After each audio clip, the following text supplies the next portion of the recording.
que c'est de la folie en fait, parce que prendre tous les jours des médicaments à longueur de journée, ça doit leur esquinter la santé. Il ferait mieux de s'ouvrir à l'extérieur, penser aux autres, et ça irait mieux. Je pense qu'au départ, c'est un problème affectif et que c'est une façon comme une autre de se faire remarquer. J'espère qu'elles ont quand même pu venir malgré leur mal de tête, leur mal de ventre et leur mal aux jambes. Je pense que si elles remplaçaient les médicaments par le rire, ça serait plus profitable. Je pense que c'est plus la peine de les chercher, ils sont tous dans l'éducation nationale. Mais écoutez, c'est bien triste pour ces gens-là, parce que la vie est belle, il faudra en profiter. Je pense qu'avec la vache folle et les OGM, en ce moment, on a de quoi tous devenir hypochondriaques. Bah, dommage pour eux et pour la sécu. C'est tout. Le docteur évite Thomas et c'est par là.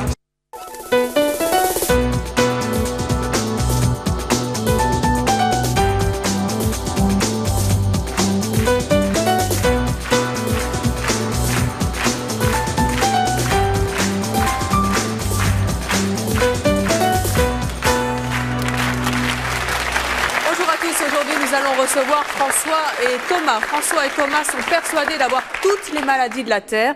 Nos deux invités d'aujourd'hui sont hypochondriaques et pour aller mieux, ils avalent tous les jours une pharmacie entière et c'est leur choix. Je vous demande tout de suite de les accueillir, François et Thomas.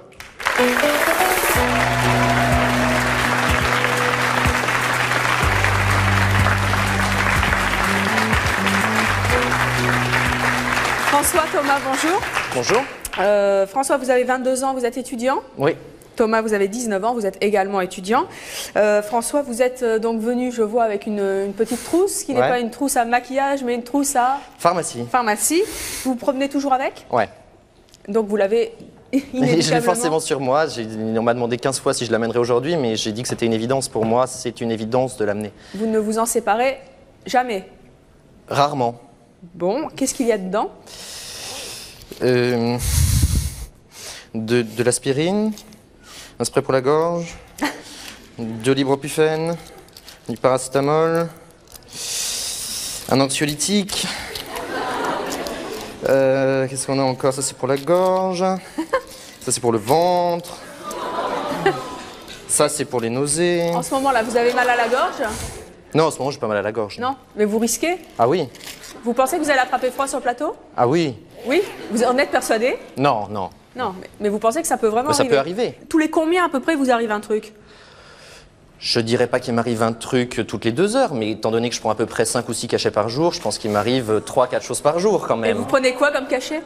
Pour les palpitations, on prend de la... Enfin, je vais pas citer la marque, mais soit des antidouleurs, soit des anxiolytiques, ce genre de choses. Mais ça vous sert vraiment à quelque chose? Vous avez vraiment des palpitations? Ce matin, vous j'ai avez pris des le train, douleurs? j'ai eu des palpitations, j'ai pris un médicament, et je pense que si j'avais pas eu de médicament, je n'aurais pas fait un voyage agréable. Ah bon? Et Thomas, oui, vous faites... Tout à fait d'accord. Le train, c'est un grand moment de maladie, on va dire. Pourquoi? Il peut se passer plein de choses dans un train. Je crois que... Enfin, moi, j'habite Melun, et quand je dois venir à Paris, il y a une demi-heure de train, je me dis que les portes se ferment de toute façon, et le train ne s'arrêtera pas pour moi. Et s'il n'y a pas de médecin dans le train, je peux mourir dans l'instant sans que personne s'en rende compte et sans que le train s'arrête. Entre deux villes.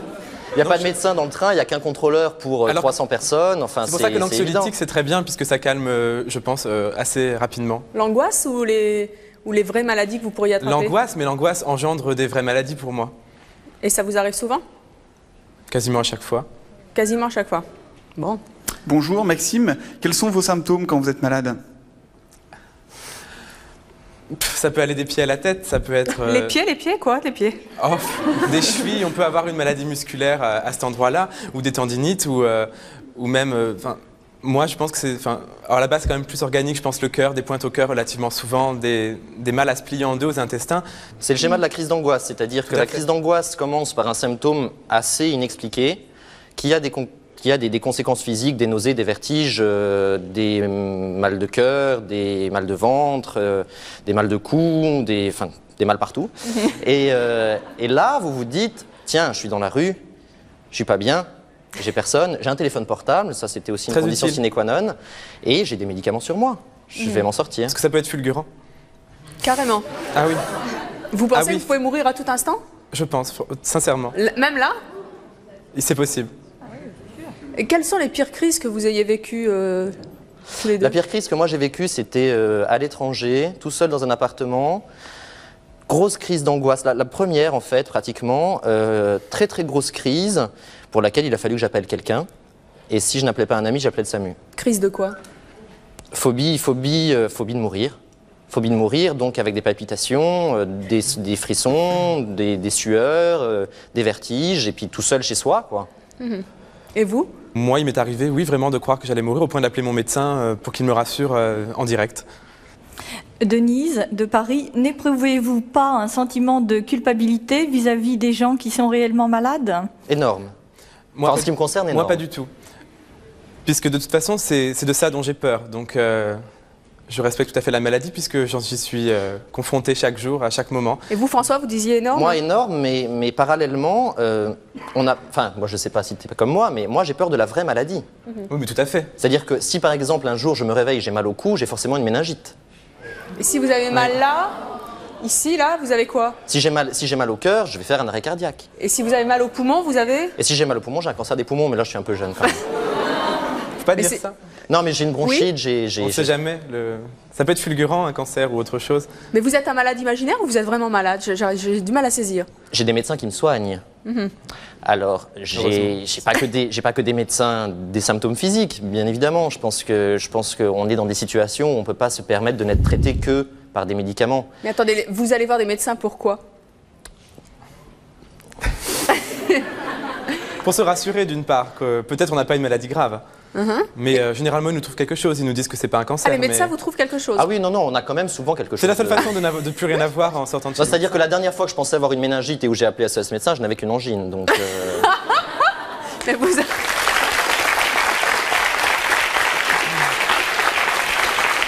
C'est amusant parce que, en même temps, vous avez beaucoup d'humour par rapport à ça. Ah mais il faut... Pas toujours. Toi, pas toujours? Non. Non, je crois que c'est vraiment des moments d'angoisse et de solitude dingue quand on se dit qu'on est atteint de quelque chose de grave. Et là, ça me fait moins rire. On vient sur un plateau de télé, on va pas vous arracher des larmes, enfin, on n'est pas là pour ça non plus. Mais c'est vrai que non, en étant sérieux 30 secondes, c'est vrai que c'est vraiment pas quelque chose de drôle. Pas du tout. Ne pas pouvoir prendre le train, ne pas pouvoir prendre l'avion, se sentir mal dès qu'on monte dans un bus, ne pas pouvoir être tout seul chez soi. Tout seul chez soi, c'est... Bonjour Myriam, je voudrais poser une question à nos deux invités, sans vouloir faire de psychologie de bas étage. Bon, on a vu que vous étiez une pharmacie ambulante. Vous ne pensez pas qu'une bonne psychothérapie serait meilleure que les psychotropes que vous prenez?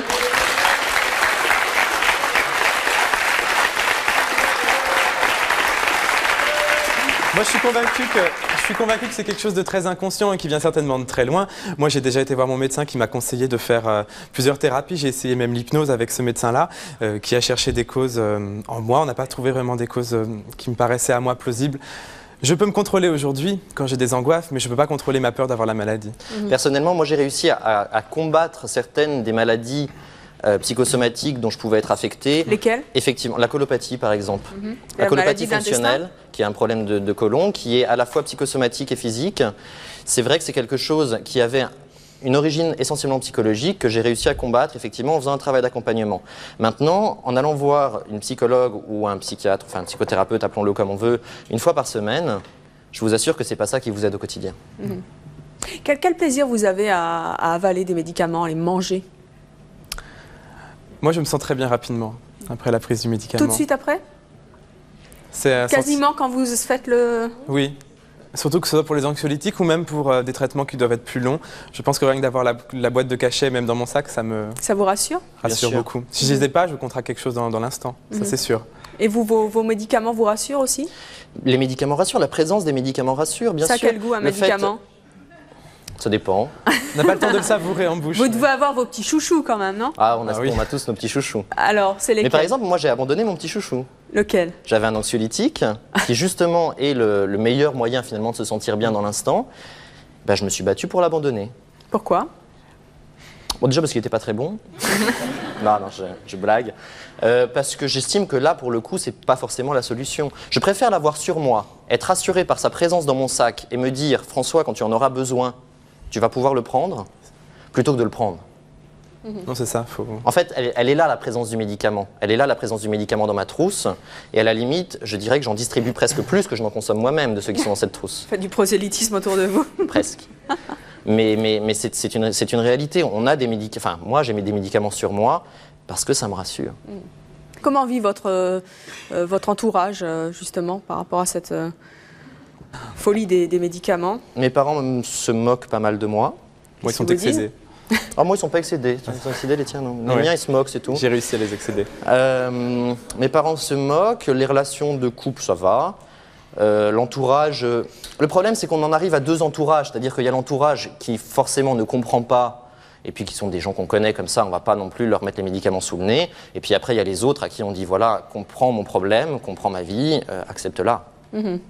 Et votre petit ami Thomas, ça va? Elle est comme moi. Mais... Bon, eh bien, nous allons justement demander à votre petite amie et à une amie de François de venir nous rejoindre sur ce plateau. Elles vont nous expliquer comment elles vivent la présence de ces hypocondriaques. Je vous demande d'accueillir Madeleine et Magali.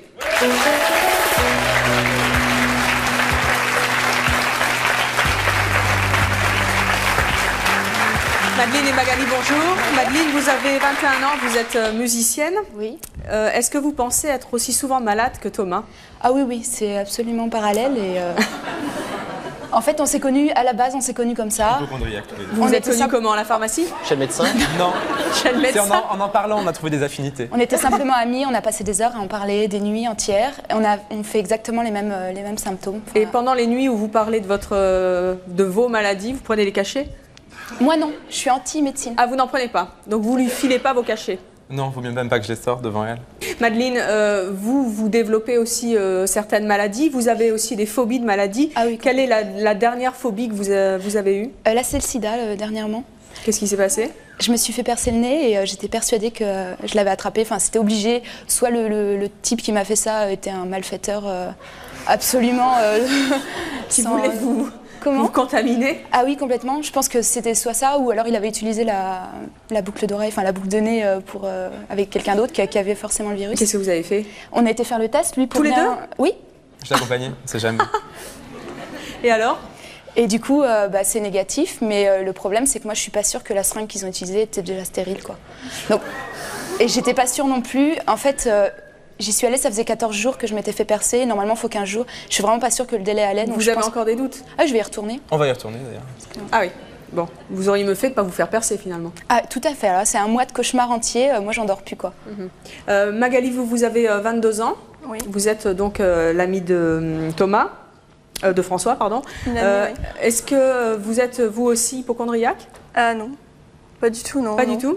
Non, c'est quelque chose que j'ai un peu de mal à comprendre. Enfin, c'est-à-dire le problème, c'est que de dire j'accepte le fait que je sois hypocondriaque, m'énerve passablement parce que la vie en société est complètement différente. C'est-à-dire que, enfin, je sais pas, prenez un exemple, vous avez votre ami qui a 22 ans qui arrive au restaurant universitaire. Il y a des amis intimes et d'autres gens, de la promo, etc. Il sort sa petite trousse de papy, genre 80 ans, qui est très jolie d'ailleurs, vous constaterez. C'est un cadeau. Mais je respecte ton cadeau. Et donc il sort ses petits médicaments, donc il a limite la plaquette matin, midi, soir. Donc, avec ses petits icônes. Et les encas aussi. Alors, quand il dit qu'il ne veut pas qu'on s'apitoie sur lui, parce que c'est vrai que c'est quand même quelqu'un de fier, je ne dis pas le contraire, mais indirectement, si. Sinon, on serait discret. La crise la plus folle, voire même, pourquoi pas, la plus ridicule à laquelle vous avez assisté, c'est quoi? C'est une crise, en fait, qui est pas directement liée à François. C'est-à-dire que moi, un jour, je me suis levée avec un mal de ventre épouvantable, parce qu'il m'arrive d'avoir mal. Donc, je me suis levée et je me suis dit... je connais pas du tout les numéros de médecin, appelle François. Appelle François. Et alors elle m'a réveillée. Donc j'appelle François, je lui dis j'ai très très mal au ventre, appelle un médecin, etc. Et donc il a dit d'accord, j'appelle le médecin, j'arrive tout de suite parce que c'est quand même quelqu'un de gentil, donc voilà, pour voir comment j'allais. Mais c'est-à-dire que pendant tout le trajet jusqu'à mon appartement, il s'est demandé quelle maladie mystérieuse je pouvais bien avoir. C'est passé de la fausse couche à tout ce que vous voulez. Et vous êtes retrouvée à l'hôpital? J'avais rien.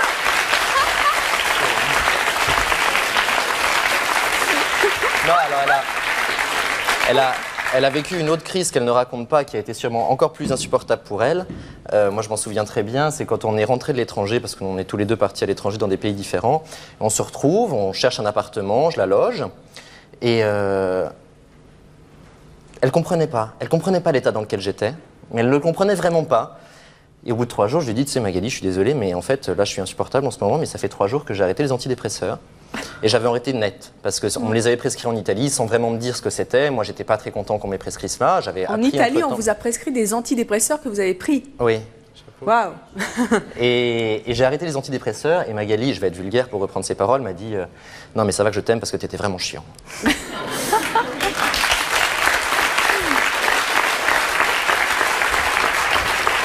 Bonjour Karima, je voulais vous demander depuis quand vous prenez autant de médicaments? Moi, ça fait pas très longtemps, ça doit faire à peu près 2-3 ans que j'ai commencé. Et ça va en amplifiant. Moi, je pense aux doses auxquelles je suis aujourd'hui, ça fait 2 bonnes années. Maintenant, je pense que le fait d'aller beaucoup chez le médecin, de beaucoup me plaindre de ma santé, etc., mes parents pourraient témoigner que ça fait plus longtemps. Là, vous vous sentez comment, là, tous les deux? Qu'est-ce qui se passe, Thomas? Ça va pas, toi? Non, j'ai les symptômes du stress habituels, on va dire. C'est quoi vos symptômes, là? C'est Je vous sentais un peu tendu. de la bonne tension dans tous les membres et tout ça. Enfin, je sens que j'ai des fourmillements partout, des pointes au cœur, mais ça va aller. Vous voulez un petit cachet? Ça va aller. Non, ça va aller. Bon. Ça va? Qu'est-ce qui se passe? Moi, j'ai des pics et des briques. C'est un truc qu'on fait tous les deux. Qu'est-ce que c'est que ça? C'est au niveau des intestins. Au niveau des intestins. Ça bouge? Voilà. Et c'est ce qu'on fait en soirée régulièrement. Quand on est avec des amis, on est prostrés sur le canapé. On peut pas bouger. Et tout le monde s'en fout, en fait. Tout le monde tourne autour, tout le monde danse, et tout le monde est très gai, sauf nous. Et ils peuvent pas savoir que c'est pas la bonne foi. Enfin, je veux dire, rien ne prouve que c'est pas la bonne, celle où on va mourir ou... Un jour, ils se retrouveront dans le fait accompli, je sais pas, mais... Et alors, dites-moi un petit peu vos soirées, là, vous faites toujours banquette? Ça dépend. À deux? Ça dépend. Bah, heureusement qu'elle est là, sinon je crois que je m'ennuierais beaucoup.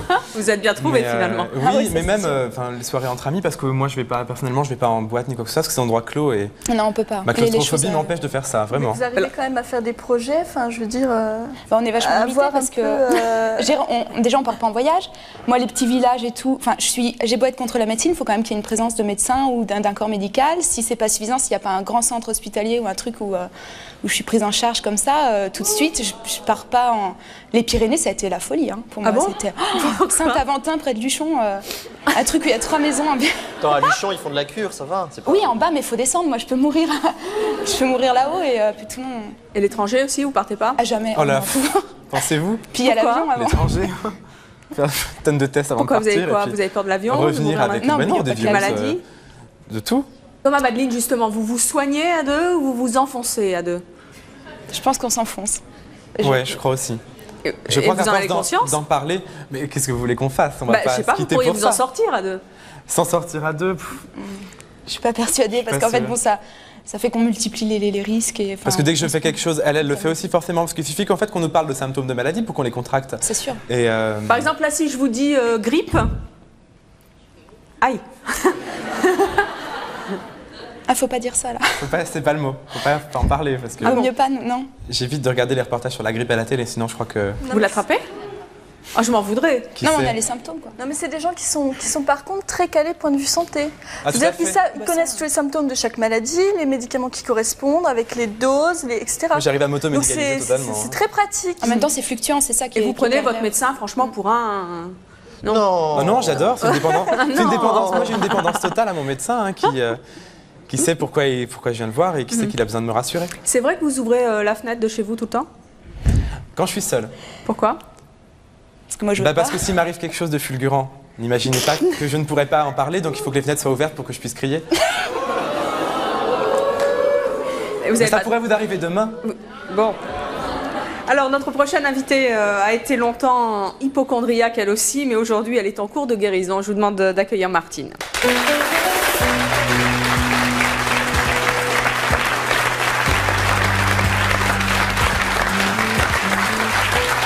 Bonjour, vous avez 47 ans, vous vivez maritalement. Oui. Vous avez 2 enfants. Qu'est-ce que vous avez envie de dire à nos invités qui sont hypocondriaques? J'ai envie de leur dire que c'est dommage parce qu'ils ont un potentiel à faire des choses super intéressantes. Notamment aider les autres puisqu'ils ont pas mal de connaissances au niveau médical. Je crois qu'on les aide parce qu'il n'y a que nous qui en parlons. Enfin, dans le sens où personne n'ose en parler, c'est quelque chose de très tabou, je trouve, l'hypocondrie, c'est quelque chose, tout le monde garde pour soi, passe des nuits angoissées. Et je pense que nous, depuis qu'on en parle, on a aidé pas mal de gens, déjà à découvrir qu'il était, et qui sont hyper rassurés, parce que nous, on a eu tous les symptômes, donc si ça nous est arrivé à nous, on sait tout à fait les rassurer. Ça c'est une réalité. Moi, j'en ai encore parlé à des amis la semaine dernière, qui m'ont dit, mais on ne comprend pas pourquoi tu nous en parles comme ça aussi librement. Enfin, si tu en parles aussi librement, ça veut dire que tu devrais t'en sortir.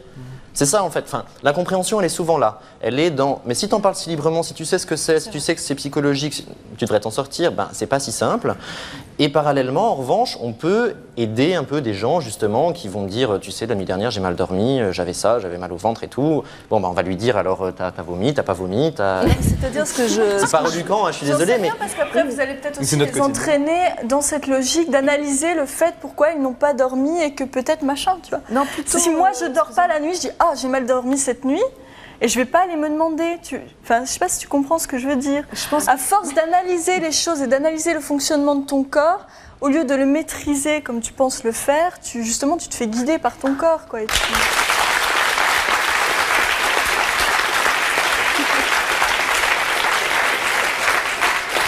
Oui, non, je suis un peu d'accord avec toi, mais c'est quand même répondre à un besoin de ce corps, si tu veux. Enfin, pour moi, j'ai une écoute de ce corps. Ce corps me dit... ce corps est une espèce de média de communication, effectivement, non psychologique. Il vous alerte ?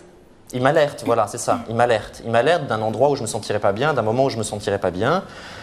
Il est vrai qu'il faut mieux aller chercher le message à la source, mais il faut bien que je traite le symptôme. Je peux pas me permettre de vivre comme ça, si tu veux, parce que vivre avec des palpitations, c'est avoir la peur de mourir. Enfin, c'est ça. Je sais que quand j'ai des palpitations, je vais pas mourir. Je le sais. Intellectuellement, je le sais. Mais on passe à côté de soi-même aussi. Mais vous n'avez pas l'impression de forcer le destin un peu aussi ? Oui. Non, je crois pas. Parce que c'est en se disant je vais attraper la grippe, excusez-moi, hein, mais... Je me dis pas je vais attraper la grippe. Elle vient, je me dis je l'ai. C'est totalement différent. Vous trouvez que vous... Est-ce que s'il y a une grippe qui traîne, elle est vraiment pour vous ? Ah oui, c'est ça, quoi. Vous chopez tout, quoi. À peu près tout. On est fragile, de toute façon, on est des terrains fragiles, c'est sûr. On est des terrains fragiles de toute façon. Oui. On est en plus... Et réceptifs. Ça, les médecins le disent, et c'est peut-être la seule chose qu'ils disent de juste par rapport à nos maladies psychologiques, c'est qu'on est des terrains fragiles.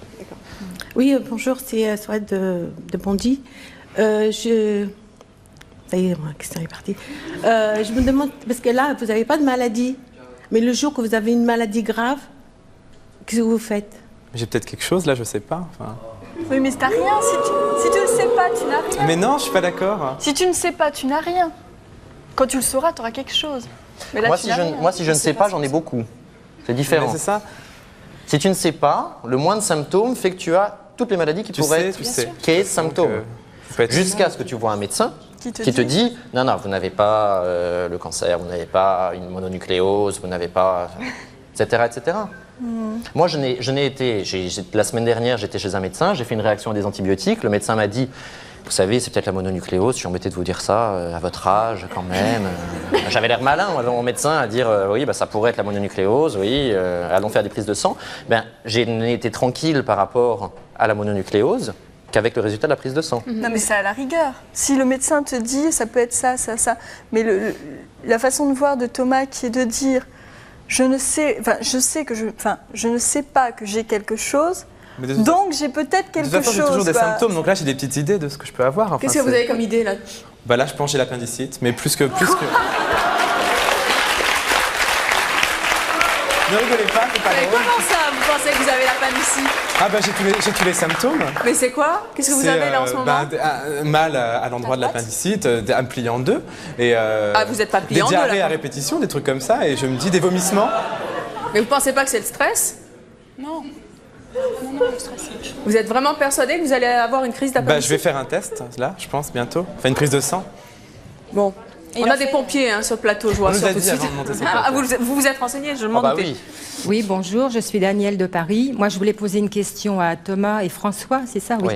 Bon, jusqu'à maintenant, ils prennent des médicaments, soi-disant pour leur faire du bien. Ils ressentent un mieux, d'accord ? Mais ceci dit, on sait bien aussi que le corps, à force de prendre des tas de choses, un jour ou l'autre, l'estomac, il va faire un rejet ou une hémorragie ou tout ce que vous voulez. Et si, attendez, laissez-moi parler si vous voulez bien. Non, mais c'est vrai, je continue. Vous allez me les stresser, là. Non. Attendez, il va nous faire l'appendicite tout de suite. Non. Attendez au moins la fin de l'émission. Non, c'est pas ça, mais on vous fait un examen important où on découvre et on vous dit halte là, il est grand temps. Vous laissez tomber tout ça parce que pour vous, ça va aller... Enfin, c'est la cata. Alors, on vous dit, laissez tout. Qu'est-ce que vous faites? Comment vous réagissez? Vous êtes incapable de tout laisser tomber, apparemment. Alors vous vous enfoncez, ou alors vous vous suicidez, moi je sais plus. Non, mais c'est vrai. On n'est pas là rassuré. Si on vous dit de tout laisser... Ceci, dans l'état actuel de ma vie, est une drogue. Moi, personnellement, pour l'instant, j'essaye d'en sortir. Oui, j'essaye par l'accompagnement psychologique, j'essaye par toutes ces choses-là d'en sortir pour toujours. Vous avez votre petite trousse à côté. Vous ne pouvez pas vous en sortir en disant « Ce matin, je pars de chez moi, je laisse ma trousse. » Mais c'est ce que j'expliquais tout à l'heure, madame, à propos de l'anxiolytique. Voilà. C'est que pour l'instant, cette trousse, elle est là. Oui. Elle se décale progressivement, mais j'ai encore besoin de sa présence. Oui. Je sais que tu veux. Mais petit à petit, vous... Excusez-moi de vous interrompre. Mais je vous en prie, Non, mais petit à petit, vous n'êtes pas capable de dire « Bon, aujourd'hui, je prends ma trousse, d'accord, mais je laisse un jour ça. Le lendemain, je vais laisser ça. » Petit, il vous faut tout votre... Si j'ai un spasme à l'estomac ce jour-là et que j'ai pas mon antispasmodique, je m'en voudrais de l'avoir laissé à la maison le matin. Parce que moi, je parle par connaissance de cause, figurez-vous. Pourquoi? Parce que moi, j'ai une maladie, je ne vais pas raconter ma vie, une maladie aussi très importante. Et moi, les anti-inflammatoires m'ont déclenché à l'estomac, truc hémorragique. Et c'était très grave. Si demain, un médecin vous dit il faut arrêter les médicaments parce que vous êtes en danger, est-ce que vous êtes capable de les arrêter? Oui. Si là, je viens vous voir en disant voilà, moi je suis médecin finalement, je vous pique votre trousse. Oui. Quoi? Vous ne croyez pas? Alors attendez, on va le faire. Comment ça fait,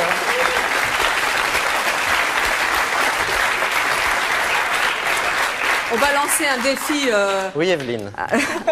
à votre hypocondrie. Je vous écoute, comme ça Evelyne. Je suis tout à fait avec vous. Est-ce que vous êtes prêt à me donner cette trousse de toilette? Qui n'est pas une trousse de toilette, qui est une trousse de médicaments. Mais si j'ai besoin d'un truc, vous me le donnez. On verra, donnez-la moi. Vous pouvez peut-être en avoir besoin, vous. Vous êtes cruel. Vous êtes cruel. Elle est là. Alors. Non, je ne me mettrai pas à genoux, Evelyne.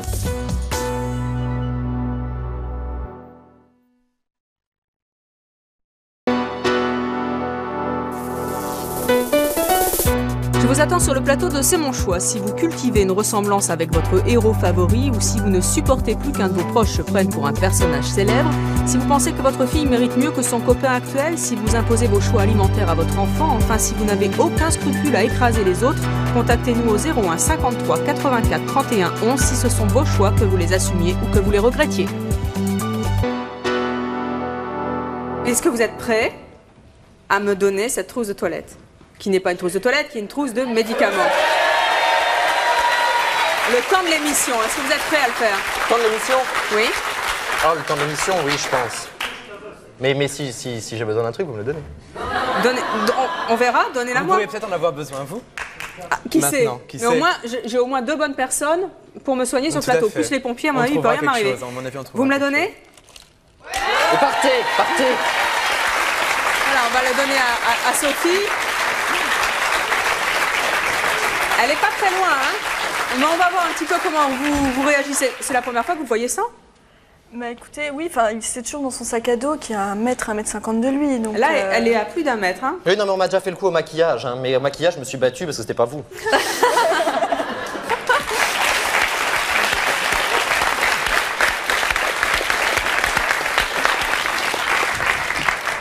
Ça va? Toujours? Ça va. Oui. Comment vous le trouvez, Magali? Un peu stressé? Bah je sais pas, il a les traits un peu plus tirés depuis 2 minutes, mais ça va. Elle vous manque là physiquement? Pour l'instant, j'ai pas de symptômes particuliers. D'accord. Pas d'appendicite? Ah non, moi en revanche, je sais que je n'aurai jamais l'appendicite. D'accord. Pourquoi? Bah parce que finalement, je pensais l'avoir eu tellement de fois que je me suis dit que finalement... Moi j'y crois encore.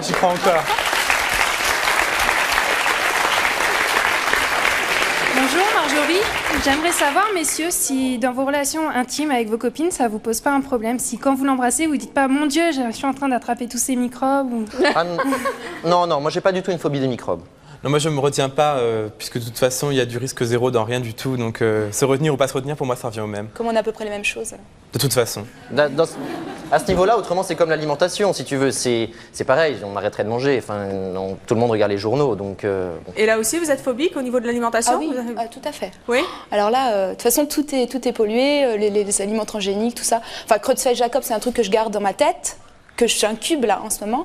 Ah bon? Il me va faire 30 ans à peu près. Enfin, de toute façon, je mourrai avant d'autres choses, je pense. Mais parce que moi, j'ai l'impression que je mourrai jeune. Lui, il va mourir très vieux à force de... Oui, c'est ce que je me dis. Je me dis que finalement, à force de faire toujours quelque chose, de croire avoir des maladies graves, je n'aurai jamais rien et que je vivrai très vieux. Donc quelque part, ça vous rassure moitié malade, quoi. Non, puisque chaque jour c'est différent, j'ai autre chose. Donc, Et Madeleine, vous avez une anecdote par rapport à la nourriture? Ah oui, tout à fait. Alors, mais elle est ridicule. Ça, j'en ai conscience. Ça, c'est la pire. En fait, j'avais entendu parler par ma mère que les renards urinaient sur les murs. Les renards étaient très malades et ils urinaient sur les murs qu'on peut cueillir. Les murs. Les fruits des bois. D'accord, les murs. Et donc, j'ai appris par voie de presse, par les médias, qu'on pouvait déclencher justement un cancer fulgurant du foie chez l'homme. Et le jour où j'ai appris ça, je venais de manger 2-3 yaourts au mur et à ce jour-là, j'ai failli mourir. Il suffit de ça. Il suffit de ça. Mais où est-ce que vous avez lu ça? C'est pas possible. Ça se fait partout. On est très documenté sur les maladies. Bonjour, donc je m'appelle Mehdi, je viens de Marseille et j'aurais souhaité poser une question. Donc quand vous allez avoir des enfants, vous allez les préserver comme ça? Alors moi, je veux pas d'enfants pour ça parce que c'est un souci supplémentaire. C'est là qu'on n'est pas... Pourquoi c'est un souci supplémentaire? Parce que déjà pendant la grossesse, je vais leur transmettre toutes les maladies. Je pense que je vais faire la toxoplasmose, enfin, toutes les maladies, la rubéole qui est vachement dangereuse, je crois, pour les enfants. On en discutera. Mais pas d'accord? Moi, par rapport aux enfants, je pense non. Enfin, je suis en plus du genre à avoir comme opinion que si un enfant tombe, tant qu'on le regarde pas, il se met pas à pleurer. Donc non, il faut être raisonnable. Et puis, je crois que par rapport aux enfants, enfin. Mais même par rapport à mes amis, il faut faire confiance aux médecins. Enfin, je veux dire, c'est pas, j'amènerai pas mon enfant tous les 2 jours chez le médecin sous prétexte qu'il a une petite rougeur ici. Ou... Non, parce que moi-même, c'est pas une petite rougeur ici qui me fait aller chez le médecin. C'est une vraie rougeur. C'est une vraie rougeur. Ça va? Ça va. Mais si vous continuez à me le demander, ça finira par plus aller, hein. Il sent nerveux là, tout d'un coup. Hein. Non mais sans rire, ça va vraiment? Oui, dites-le le coup. Vous voyez, vous allez y arriver. 1 heure comme ça, puis demain 2 heures, puis 3 heures. Vous reviendrez dans 6 mois. Thomas, l'appendicite? Oui, toujours. Toujours. Plusieurs fois dans l'année. Mais là, je pense que cette fois, ça pourrait être la bonne. Enfin, je pense. C'est vrai?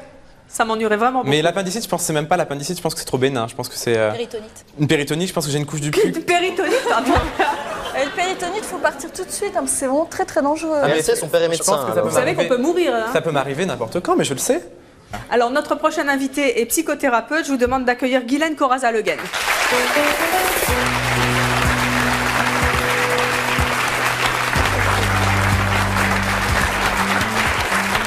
Guylaine, bonjour. Bonjour. Vous étiez dans les coulisses, vous avez entendu nos invités. Vous avez vu également François se séparer de sa trousse de médicaments. Oui, que j'ai vu arriver près de moi d'ailleurs. Voilà. Non. Qu'est-ce que vous pensez de ce qu'ils nous ont raconté? Écoutez, moi je pense que ça va tout à fait dans le sens d'une... Bon, c'est une névrose, tout le monde le sait, bon, plus ou moins phobique. Et c'est une maladie de la séparation. C'est-à-dire? C'est-à-dire que ces médicaments, ça leur sert de doudou quelque part. Hein?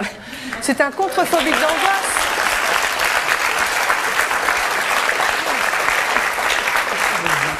C'est un contre-phobique d'angoisse. Alors, ce qui est tout à fait naturel avec le doudou, puisque l'enfant, on a bien compris que c'est un substitut maternel pour un enfant. Là, il y a eu certainement quelque chose au moment de la sécurité de base qui n'a pas été assurée dans la relation avec la mère, probablement, ou tout au moins la personne qui s'est occupée d'eux. C'est vraiment votre doudou que je vous ai piqué tout à l'heure?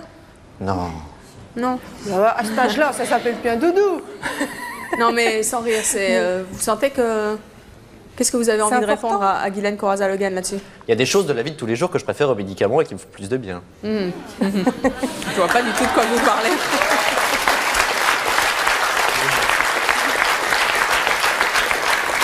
Simplement, un doudou, c'est pas fait pour faire du bien, c'est fait pour rassurer. Mais ils sont malades ou ils sont pas malades? Mais c'est quand même une névrose, hein, donc effectivement. Oui, mais enfin, les maladies, mais on peut, sont vraiment là, je vous assure. On peut les créer dans la mesure où il faut savoir quand même que toute maladie est précédée par un trouble énergétique à l'endroit où elle va avoir lieu. En fait, ils somatisent, alors on peut ça psychologiquement se la créer quelque part. Hein. Et ça m'est arrivé de le faire. Voilà. C'est une constatation. Vous êtes arrivé de vous dire quoi? Ça m'est déjà arrivé de me dire, si tu avais mal au ventre, tu n'irais pas en cours, et d'avoir mal au ventre. Je suis ravie que vous soyez sur le plateau. En tout cas, vous n'avez pas développé de maladie parce que c'était votre choix. Bonjour, j'ai une question pour Madeleine. Je voudrais revenir au début de son intervention. Elle a dit que la médecine ne soignait pas. Alors, premièrement, je voudrais avoir une explication d'elle. Mais deuxièmement, vous vous contredisez.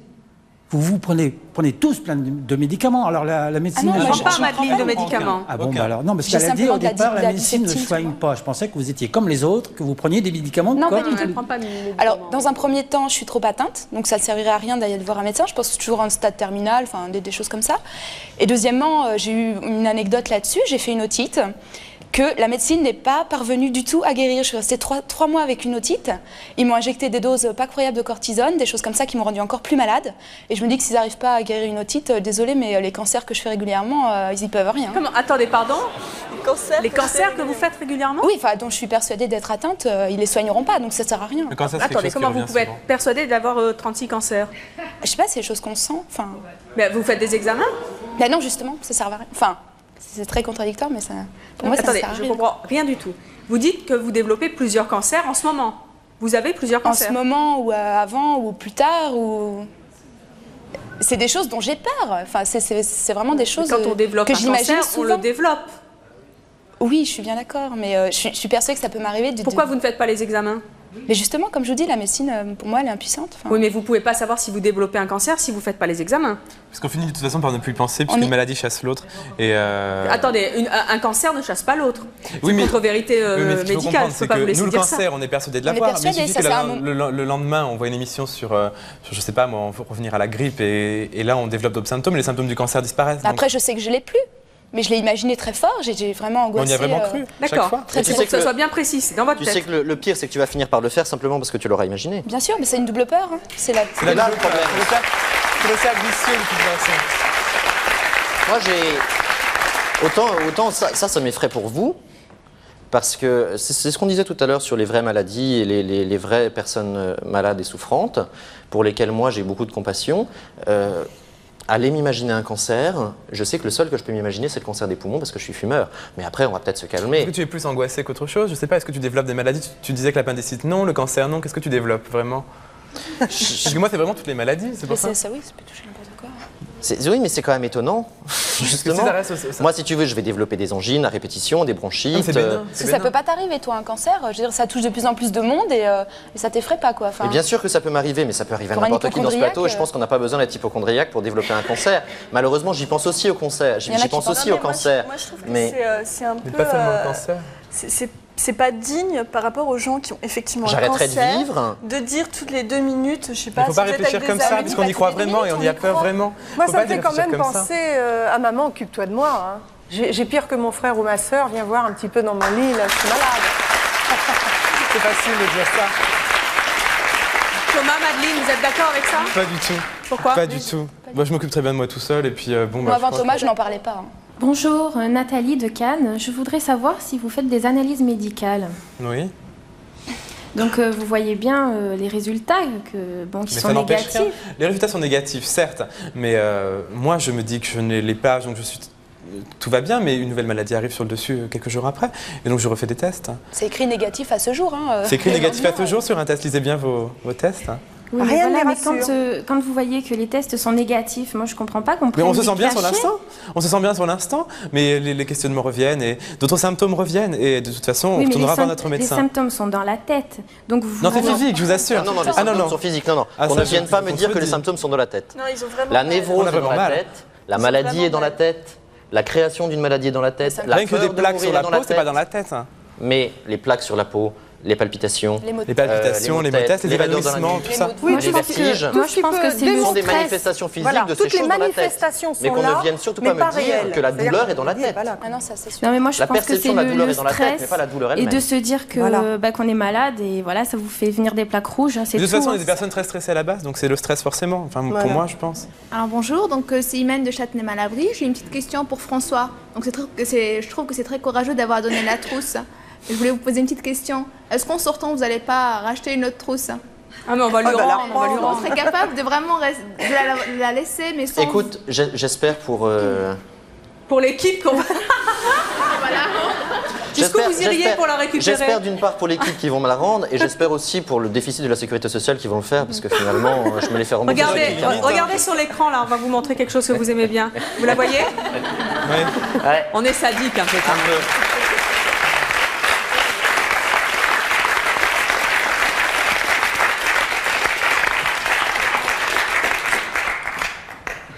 Bonjour. Bonjour, je m'appelle Bernard. Je voudrais savoir si on a déjà essayé de vous soigner en vous donnant des placebos et si ça vous a guéri. Mais je suis persuadé que mon médecin me donne des médicaments qui me fait croire que c'est pour quelque chose, mais ce n'est pour rien. Parce que moi, je suis persuadé qu'en vous donnant des placebos, ça ferait le même effet que ce que vous prenez. C'est possible. C'est psychologique. On ne nie pas que c'est psychologique, c'est la... Mais on en a besoin tout de même, que ce soit un placebo ou un autre médicament, on en a besoin de toute façon. Je pense que ça dépend quand même.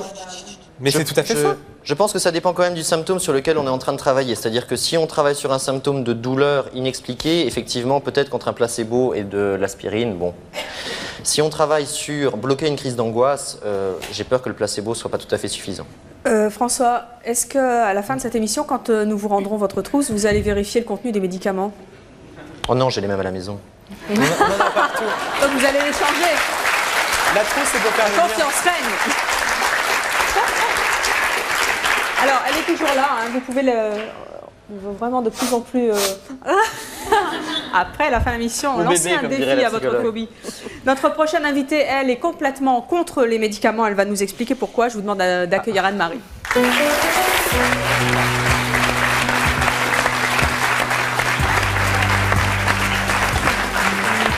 Anne-Marie, bonjour. Vous avez 50 ans, vous êtes mariée, vous êtes auteur d'un livre qui s'intitule « Femmes jusqu'au bout du cœur » aux éditions Réziac. Voilà, qui est dit. Qu'est-ce que vous avez envie de dire à nos invités, François et Thomas, qui prennent tout le temps des médicaments? Eh bien, c'est dommage parce que tout le monde l'a dit. Hein. Je pense que c'est la vie du public qui s'empoisonne. Ils ont un capital santé qu'ils sont en train d'entamer sérieusement. Qu'est-ce qu'ils risquent? C'est très dommage. Et ensuite, c'est un peu comme si c'était une religion. Hein. Ils croient au Dieu médecine, ils croient que la médecine va tout arranger dans leur vie, je crois. Ah oui, la médecine. Moi, je suis totalement dépendant de la médecine. Oui, oui. Heureusement qu'elle est là. Anne-Marie, qu'est-ce qu'ils risquent selon vous? Qu'est-ce qu'ils risquent en prenant autant de médicaments? Je pense que ce sont des produits chimiques, ce ne sont pas des aliments, et qu'ils ont un effet toxique évident. Hein. Alors, quel Dieu croyez-vous? Non, mais... Ce n'est pas le sujet de l'émission, moi je suis croyante, mais je ne parlais pas de Dieu religieux. Vous me dites, vous croyez en Dieu médecine? Oui, vous croyez en la médecine, vous pensez qu'elle va résoudre tous vos problèmes. Je vous demande quelle est, entre guillemets, votre porte de secours. Non, mais au point de vue santé, je pense qu'une bonne alimentation, une bonne hygiène de vie doit prévenir les maladies. C'est peut-être le pire. Pardon? L'alimentation, c'est peut-être le pire. Non, bah écoutez... Comment savez-vous ce que vous avez dans votre assiette? Je ne sais pas. Ah, mais moi si, moi j'achète des aliments biologiques. Ah oui, avec quelle garantie? Quelle garantie? Expliquez-nous. Oui. Parce que je connais des producteurs, je sais qu'ils sont sérieux. Vous allez à la ferme, quoi. Oui, non, en fait, c'est pas le sujet de l'émission. Mais je pense que... Écoutez... Si, je connais des producteurs.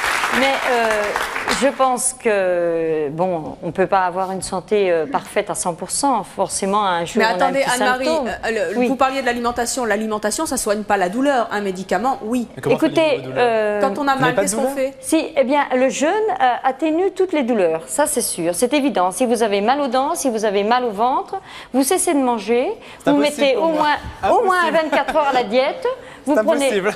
Ah oui, bon ben voilà. Ça me paraît impossible. Vous voulez pas prendre les moyens. Pour prendre des médicaments, il faut manger. Oui, mais bien sûr, mais sans médicaments, je pense.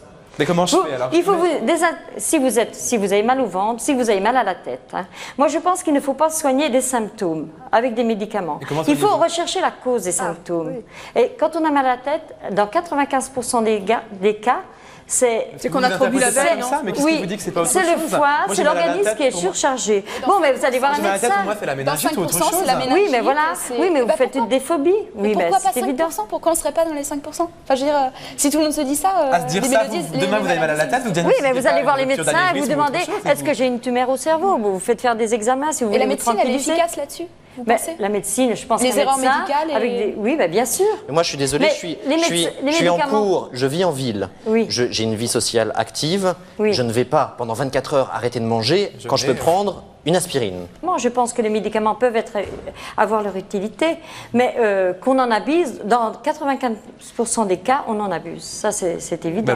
On en abuse. Et quand on se promène avec sa trousse de toilette, si je faisais moins de maladies, si je contractais moins de maladies, j'en utiliserais moins, mais je ne peux pas pallier contre ça. Enfin, Excusez-moi, François et Thomas, je voudrais vous poser une question, Sylvie, donc de Salon de Provence. J'ai l'impression que vous regardez un peu, beaucoup même, le nombril. Est-ce que on ne dit pas le contraire? Non. Parle pour toi. Moi, je ne dis pas le contraire. Si vous voulez vraiment guérir, pourquoi ne pas utiliser ou vous faire un petit peu violence et aller dans des endroits où des gens souffrent vraiment, si des hôpitaux... Ça n'arrangera rien, ça n'arrangera rien. Ce sera pire. Vous n'êtes pas capable alors de regarder un petit peu autour de vous et de dire qu'il n'y a pas que vous qui existez et qu'il y a des gens qui souffrent, donc relativiser un petit peu. Non, mais attendez, moi je relativise, j'ai passé l'émission à dire que je relativisais. Et c'est un fait, je relativise. Il s'est fait violence puisqu'il nous a laissé sa trousse à médicaments. Je relativise. Peut-être la repasser un petit peu, là voilà. Vous êtes cruel. Vous êtes cruel. Je relativise, mais ne me mettez pas dans un milieu hospitalier. Pourquoi? Ils vont être encore plus malades. Mais c'est la folie. Ça va être pire. Moi, je suis le premier à regarder les émissions. Le côté psychologique, ça va réveiller mon angoisse d'être malade, si vous voulez. Je sais qu'il y a des malades. Je suis très compatissant. Si vous je suis le premier à donner vous pour soigner effectivement les lépreux, comme vous le dites. Voilà. Mais je ne peux pas aller me confronter aux symptômes de ces maladies, ni aux appareillages qu'on utilise pour ces maladies. Vous oublieriez votre... Mais non, du tout. Au contraire, je suis pas d'accord moi, du je pense tout, que là, ça vraiment renforcerait. Bonjour, c'est Samy. Franchement, entre nous, vous ne pensez pas que vous êtes en train de perdre une partie de votre jeunesse en vous enfermant vous, dans votre sacoche, à ne pas sortir en boîte, ne pas profiter de votre vie? Vous ne pensez pas vous refermer un petit peu sur vous? Alors moi, je vais te dire, je sors en boîte, et la chose assez drôle, c'est que je sors en boîte, pas sans médicaments. Ça doit être sympa pour danser la trousse. Mais vous avez une trousse de discothèque? Mais voilà. Non, sans rire. Non, sans rire. Non, mais attendez, sans blaguer, l'esthétique, ça compte. Vous avez une trousse pour sortir en boîte ou c'est la même? Ou c'est celle-là? Alors, c'est des éléments séparés de la trousse au sens où, en boîte, je vais prendre des choses qui peuvent me servir en boîte de nuit. C'est-à-dire qu'effectivement, je ne vais peut-être pas me balader avec le spray pour la gorge en boîte de nuit. Ça peut servir. Ça peut servir, on peut prendre froid en sortant, mais ça attendra à la maison. Donc je vais prendre des antispasmodiques, oui, je vais prendre des antidouleurs, oui, je vais à la limite prendre un anxiolytique, et encore, étant donné que ça fait dormir, l'intérêt d'aller en boîte dans ces cas-là est assez limité. C'est clair. Mais moi, je me sens bien en boîte de nuit. Au contraire, c'est même un bon défouloir. Non, moi, je perds une partie de ma jeunesse, entre guillemets, au sens, c'est ce que je disais tout à l'heure, sur on n'aime pas que les copains s'apitoient, donc on n'aime pas forcément aller faire banquette dans les soirées. Voilà. Maintenant, ça ne m'empêche pas d'aller au restaurant, ça ne m'empêche pas d'aller en boîte de nuit, ça ne m'empêche pas d'aller boire un verre avec des copains, ça ne m'empêche pas de faire mes études. Enfin, je fais tout pour que ça ne m'empêche pas de faire mes études. Il y a déjà des moments où vous avez refusé d'aller devant l'obstacle, entre guillemets, c'est pas passer votre permis de conduire. Mais il y a des moments où je n'ai pas pu sortir chez moi pour passer l'examen. Moi, j'ai annulé un week-end chez mes parents parce que j'étais incapable à cette période-là de prendre le train. Je le suis redevenu parce qu'effectivement, je travaille. Je travaille là-dessus, mais il y a eu une période où j'étais incapable de prendre le train ou le métro. C'était le train ou c'était d'aller voir vos parents? La question ne plairait pas à ma mère, puisqu'apparemment elle ne s'est pas bien occupée de moi, n'en rajoutons pas. Non, j'ai jamais dit ça. Je n'ai jamais dit ça. J'ai dit que ça venait d'un trouble qui apparaissait dans la relation avec la mère. Elle peut venir de partout. Elle peut venir de partout, je sais. Non, c'était pas mes parents. Mes parents seraient venus. Et pas vous payer l'avion. Oui, faites prendre l'avion à un névrotique quand il ne peut déjà pas prendre le train. Je vous souhaite bon courage. Prendre l'avion, c'est la mort assurée. Mettez ma trousse dans l'avion, peut-être que je suivrai. Mais... Alors, quand bien même, moi je suis pas sûr. Justement, en parlant de votre trousse, on l'a changé là. Ramenez-moi ce doudou tout de suite. Non? Ça vous plaît pas comme nouveau doudou? Non. Vous voulez votre ancienne trousse? Je sais pas, l'émission n'est pas finie, on va voir ce qu'on peut faire pour vous. Hein. En attendant, elle est là. Alors, ça fait un petit bout de temps maintenant, François, que vous êtes sans votre... Comment vous l'appelez? Ma trousse, c'est ma trousse. C'est votre trousse? Sans votre trousse. On vous l'a montré quand même. On a été ouais, sympa, oui, vous avez été gentil. Plusieurs fois au cours de l'émission. Elle est là. Alors. Non, je ne me mettrai pas à genoux, Evelyne. Pas pour la trousse. Jamais. Sur le plateau de C'est mon choix, on ne se met jamais à genoux. C'est comme vous faites tous des choix et que vous venez sur un plateau de télévision nous les dire et nous les raconter. En général, on n'est pas à genoux et ça, on y tient beaucoup. Alors, je regarde juste, hein, je vérifie quand même que vos petites choses sont là, elles sont là. A priori, on ne les a pas changées. Il y a toujours le spray. Voilà. Vous vous sentez mieux là? Je suis à 2 mètres de vous, 2 mètres 50. Ça va. Je vois quand même, vous étiez un petit peu nerveux. Hein. Vous avez vu les pieds ça, c'est une attitude générale de tous les jours. Je sens que les couleurs reviennent. Le rose au jour revient. Oui, mais c'est parce que vous vous approchez. Oui, non, bien sûr. Vous croyez que je vais vous croire? Bon, on y donne. Pas passant, hein. Mais non, mais de toute façon, ce serait un peu idiot de créer une rupture affective comme ça d'un seul coup. Pas d'un seul coup. Hein. Alors, déjà, pendant 3/4 d'heure, vous vous en êtes séparés. Moi, je voudrais savoir quel message vous avez... Il y a tout? Ouais, je crois. Allez, regarde quand même. Hein. Vous êtes bien sûr? Ouais, mais ce serait le jeu de voir s'il m'en manque un, vraiment. Vous pouvez les compter, hein. Vous pouvez tout ressortir. Hein. J'en ai dans mon sac, rassure-toi. On se verra après l'émission. Il y a tout? Oui, il y a tout. Bon, vous voyez qu'on est honnête, hein, c'est mon choix. Dites-moi, je voudrais savoir un petit peu quel message vous avez envie d'adresser à votre trousse.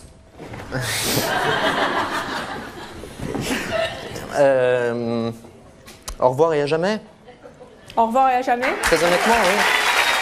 Eh bien, merci en tout cas d'être venu sur le plateau de C'est mon choix et de vous être lancé ce défi, ce sacré défi. Merci à vous tous et merci également à vous d'avoir participé à l'émission. Merci à vous aussi de nous avoir suivis. À très bientôt.